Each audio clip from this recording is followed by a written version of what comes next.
I think it's so important to have a character like Naz on screen because there's nothing like watching a TV program and seeing a character on TV that you can relate to, or or who is like you, and it's always nice to see. And this is a character that Naz is a girl that exists all over the country, whether they've spoke up about it or not. This girl exists.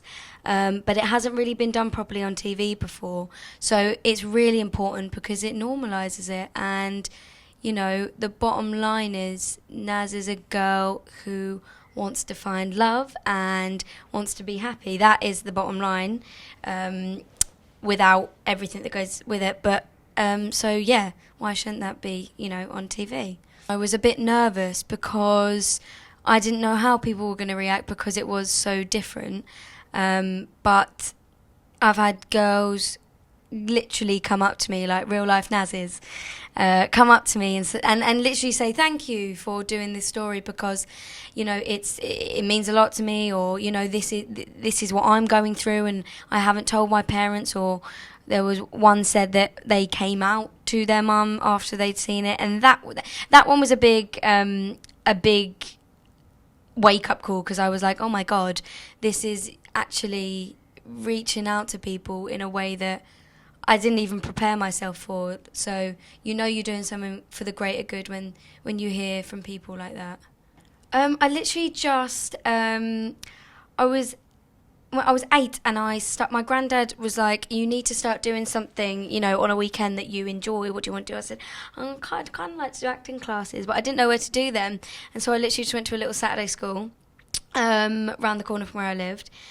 And my dance teacher's brother was an agent, and he came to the school once and asked if I would want to be on his books, and he's still my agent now. And then he just put me forward for the audition, and I remember I didn't have a clue at all. I didn't have a clue going for the audition. I didn't have a clue when I was on the job. I literally learnt everything on the job. And I was so nervous because I was a fan of the show before I went into it.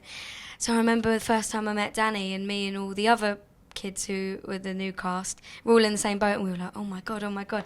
And it's just crazy to think that when I look back now, but it was just a really nice time. And it was a really nice experience to grow up in. I think when I was about, if I'm being honest, when I was about 13, 14, that's when I kind of had a little epiphany, when I was like, this isn't just a hobby anymore, this is something, I really enjoy this, and this is something that I want to carry on.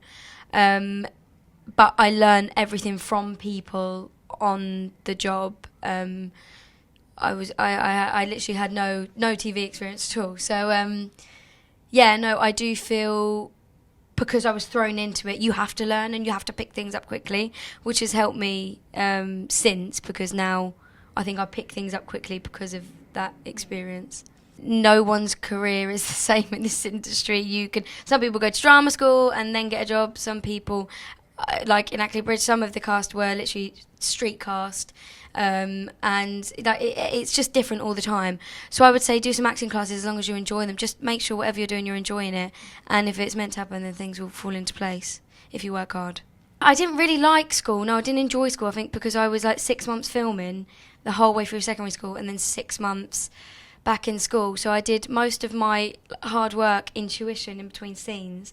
And then when I was back in school, it was more for me, when I was younger, about finding my feet and fitting in socially. And if I look back, I wish I'd worked a bit harder, but I knew that I kind of prepared myself and was like, right, now's my time to work, because I knew that I would be trying to fit in, like, when I got back to school, because I missed the first half of each term as well, when, social groups happen and things like that. And now I look back and I'm like, oh God, none of that matters. But yeah, I did awful in drama. Did you? Did you enjoy it then? No, because I'd done TV, people would be like, oh, Amy knows the answer, and I'd be like, no, I don't, I haven't got a clue about Shakespeare, like, all I know how to do is learn lines on the dumping ground, like, I do not know how to do that.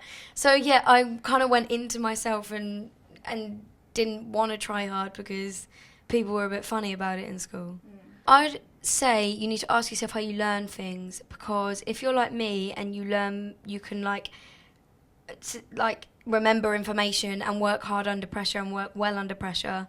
That's what I did. But if you're one of those people that has to, do things and revise at a set time each day, then do that. But you need to ask yourself what's the best way that you can learn and remember information, because everyone's different. I saw that quote when I was a teenager, and I remember just being like, oh my God, that's my quote. Like, that is, because I just agree with it. I think you should aim high and work hard and have a lot of ambition, but also, above all, just, stay a normal person and a grounded person. Sometimes I receive messages like that, but it's part of this, and, there's more positive than there is negative, and I'm not doing anything wrong. If people want to say things, they can say things. But you do have to develop some sort of armour, because it is part of it, and you're going to get that with different roles that you play and different opinions that you have. So you just have to learn to just not let it get to you, because it's actually completely insignificant. It always is. My friends are my heroes, and I've got a lot of really amazing people around me. Actually, two people who I really do admire and look up to are Sinatra and Joe, who are in the show as well. They're really important people to me in my personal life as well. And I can't believe I've actually only known them since the beginning of last series, because they're both like family to me. So when you meet people like that who come into your life, who I look up to in so many ways, yeah, people like that are my heroes, I think.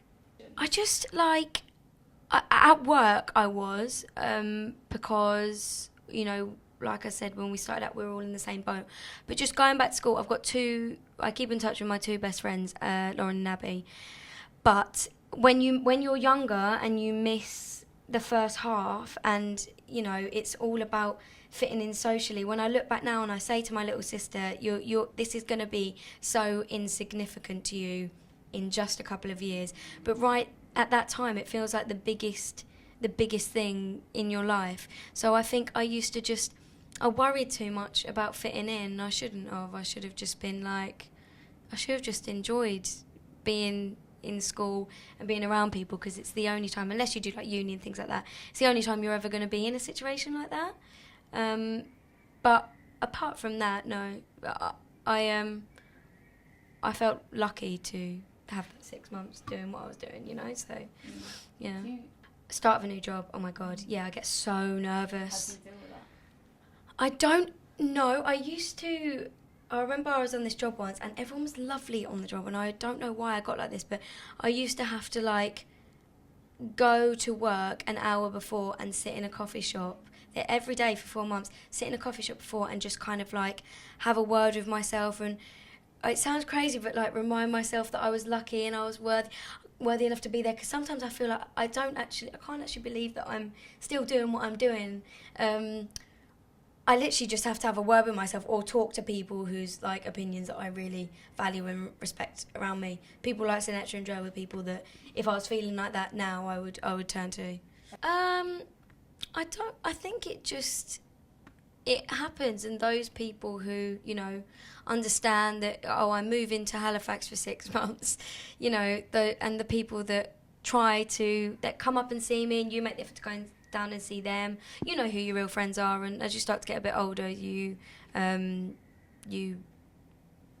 grow up, and some people who, for instance in school, that I don't talk to, it's not that,